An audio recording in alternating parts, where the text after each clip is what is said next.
Hi guys, and welcome to another episode of The Big Shift. My next guest has a fascinating story. His father, half-brother and cousin were unfortunately murdered in a famous mob hit back in 1995. I'm going to introduce this special man in a minute.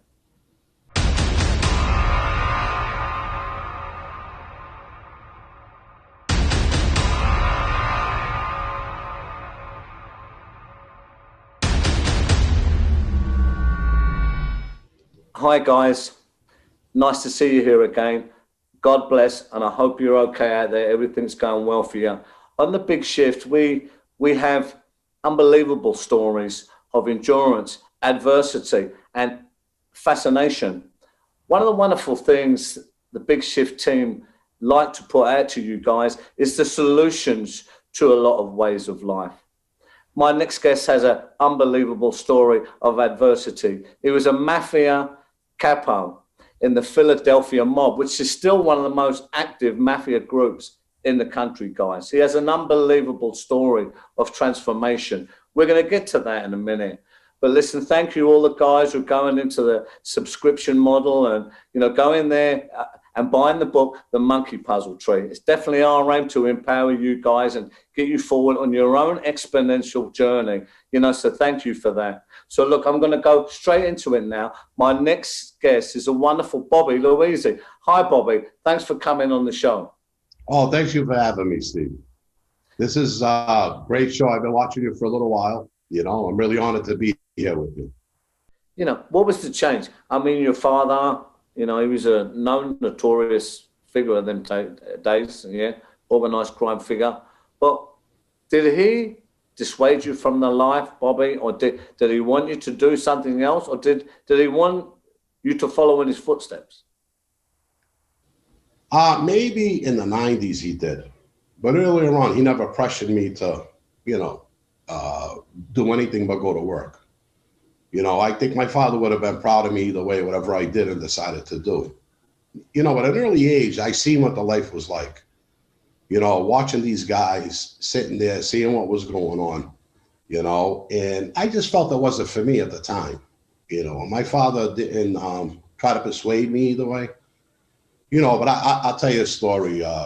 We were 17 years old, and me and my cousin Paulie did something for one of the wise guys. And when that was done, they sent us to Vegas because Patriarca used to have a piece of, Raymond Patriarca, the boss of the New England family, used to have a piece of the Tropicana.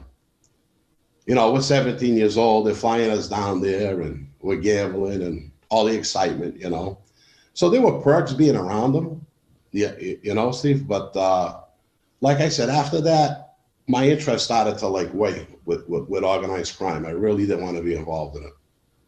It was good enough to be Bobby Luisi's son at the time, No, I get that, Bob. Here's the thing. We go forward a little bit. And you're a capo, you're a main man, and you're a capo. So this is a little bit forward. So let's go back again for the audience, to give them dots and join the dots a little bit. Now, look, you would have been exposed to this life. You would have known what this life was like, as you said. Specifically, you would have known it was a violent life, and violence was used in it. And those who were violent prospered, really, or they needed to have that in them, pretty much. Yes. Right? Absolutely. Yep. Are you a violent man? I mean, then, Bobby, was you a violent guy then? Did you take easy to violence? Well, I used to put a front on, Steve, and I was very violent and ruthless in my own way. I had a little of that Machiavellianism in me with manipulating people. I went on the street. I had no problem with murder, the other things that came with it. I knew that was part of it. I mean, I didn't sign up to the mob to become a murderer. No one wants to do that, but, you have the capabilities to do that. I think that guys in my position maybe have some problems, maybe stemming from childhood or whatever, and, I didn't grow up with my father. He got remarried. My mother did, I grew up in East Boston. He was in the North End. And I don't think I had that father figure there. And I was looking for something more in my life. And I felt like Cousin Austria could do that for me. In 1990, go ahead, Steve. No, I get that. I get that. I mean, I had the same experience. I was, in all intents, feral. I had to find my own way, and we want to belong. We want a protection. We want to, and if it shines and it's very cool, then it's even better. Right at that age, of course, right? But look, so back in the day of them days, I just want to, I want to get the dynamic a bit more clearer. You had Angelo Bruno, right? You had that war, right? In the early 80s within that family. Nicodemus Scarfo, of course, another famous old school die-hard gangster. A lot of murders around him, around his name. Did you know these guys? Did your father know these guys? Did you ever come across I never met Bruno, and I never met Nicky Scarfo. Now, I'll tell you what happened. When I come back in the 90s, there was a war still going on. Frankie Salami had taken over the family, and his faction was moving in on everything. My father was friendly with Frankie and Jackie. So naturally, I kind of fit into that mold there, In 1993, there was a murder of Richard Devlin, and that really sparked everything up again.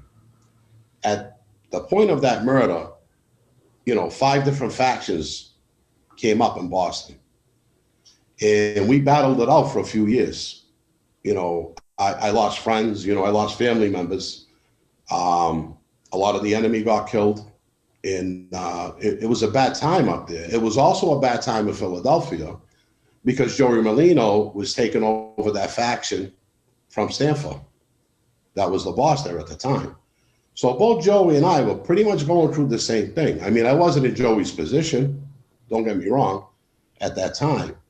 What happened in the 90s going through the war, I started building up my family, building up my business and my little empire. And I had a falling out with the Petriacca family at that time. And we're talking 95, 96, and I knew I wasn't going to get made. I was a proposed man in the Petriacca family, but I knew I was never going to get made in that family because I had a problem with a couple in the family.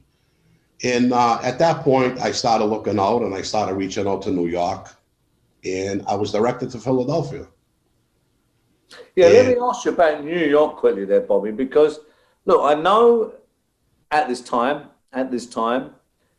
you reached out to people like Peter Gotti, Yes, I did. Who is the brother of John Sr. Mm-hmm. So, I know you reached out to them. You wanted to be in the Gambinos, right? Well, what it was is I would have been happy at the time, I thought anyway, maybe to be a capo in one of these other families and straighten my crew up. That was my objective. But I really wanted my own family. And that was my goal, my final goal. So my friend Jerry Cormette, the Frenchman from Rhode Island, a bad guy, dangerous guy, and Jerry sent up Giggsy from New York, from the Gambino family, to talk with me. Now, Giggsy wasn't a made guy, but he was a proposed guy, and he was with Angelo Melio, who was a one-time captain of the Gambino family. So between him and Angelo, he came up, he talked to me, he went back to Pete Gotti, and Pete told him to send a message back to me. He says, Bobby, there's another family up there. I can't with commission rules, I can't do that. I can't come up there, and and I can't help you. So from there, I went to Philadelphia and I met Ralph Natali. He was the boss at the family at the time. He was the front guy for Joey Molino. And then after meeting Ralph, I went down and I met Georgie in Delaware, and then I ended up meeting Joey and the crew, and we just hit it off. I mean, a bunch of great guys down there. So let me ask you. Let me take you back to the Gambinos a little bit, and ask you just to point on some mob history there. It's very prevalent at the moment. So at this time, I'm guessing John Gotti Sr. was in prison. Sammy the Bull Gravano, he had testified and he was being moved around. What was your view of what went on with these two guys at that time? because I'm looking at the landscape, Bobby, right?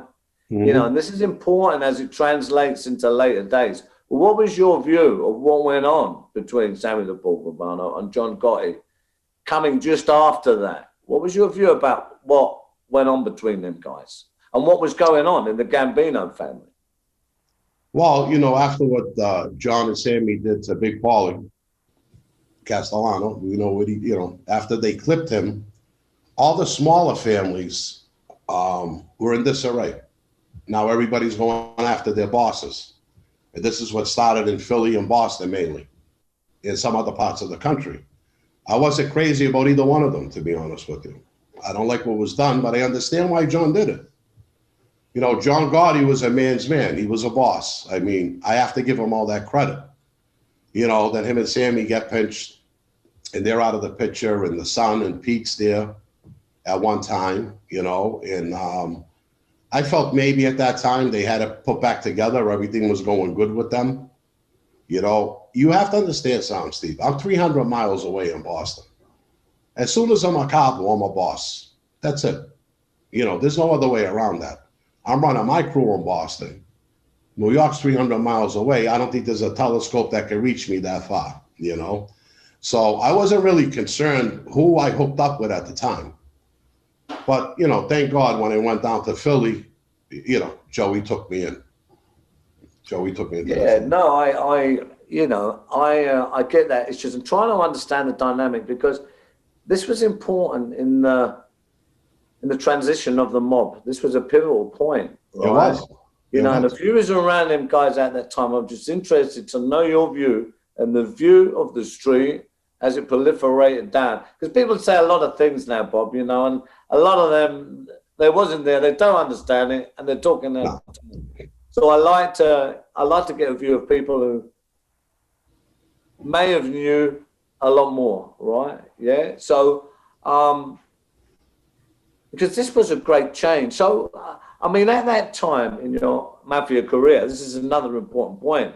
What did you think about what Sammy Gravano done? Because Sammy says that John wasn't straight with him. All is fair in love and war. This is what Sammy says, right? You know, I don't sit no judgment on that. It just is. Who am I? But what was your view then amongst the guys of what was going on between them guys? Because it would have translated to your work and your protection as well, right? Well, when Sammy flipped on a major boss, regardless of the circumstance, you know what we all felt about him, you know? And, you know, today understanding more, I understand why he did that, you know? John Gotti was a rough guy. He was a good guy, a half a fair guy, but he was a rough guy. And he posted too many things on Sammy. And I know about some stories from all my friends from New York, and it felt to me like he shook Sammy down a lot. He got his money from Sammy, he got extra money from Sammy. I think in a way, and I don't want to say it like this because Sammy was a man's man, but in a way he might have abused Sammy a little. What I think happened psychologically in this life, you know, when they got pinched, Sammy seen what he was facing. John wanted him to take all the blame. You know, all right, he's the boss, but who's this guy to do this? He was the one sitting in the office talking about all these murders. It wasn't Sammy, you know? And then he wants things to come back down on Sammy so he can go back on the street. What are we doing here? Is this La Cosa Nostra? Or is this John Gotti's world? You know? Yeah. And do I blame Sammy now for what he did? No, absolutely not. I think he did the right thing, you know? You know, it's a shame he came out, he got in trouble again. But that, again, which I know personally, because I was with guys on his case, is that he got involved to protect his son. And he protected his son. And that's a man's man. And he went in and he did another 20 years, the poor bastard. See, the thing is, Steve, in this life, you know, it's not what it used to be. When I grew up in the 70s and the 80s around these guys, these were men, you know? And then it just turned into the Wild West in the 90s for us and for Philadelphia. You know, now New York, I got to tell you straight, I never really cared about New York. I don't care what they think, what they do. I grew up with old timers. Yeah. You know, I'm not an expert on everything, Steve, but I know how this life works.